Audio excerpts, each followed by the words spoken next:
The category, or the game specifically, was Volkswagen Street Quest, which was an online game that lived inside of Facebook and made use of Google technology to allow people to actually look for Volkswagens all over South Africa.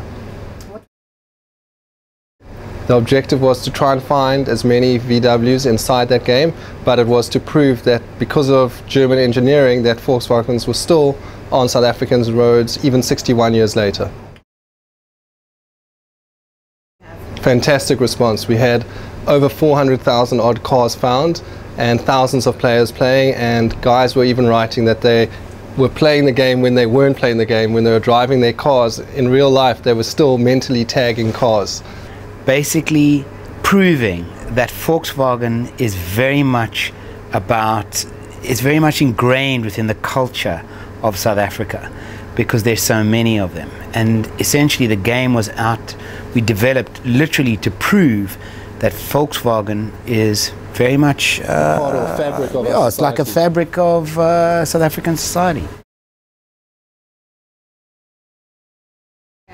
The actual game playing period was 4 weeks with a weekly winner, which then a week later we had an on the street final, which was the same thing as the game in real life.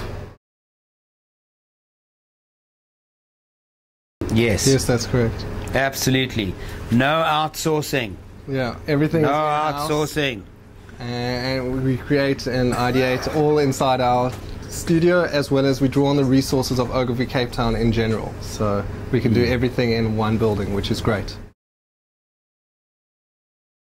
Specifically on this project, the core team was probably about 8 people. Probably about 8 people. Yeah.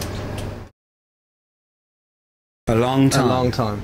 Because we had a small team and it was a big project to do with a very small budget. Probably close to 8 months by the time we were finished.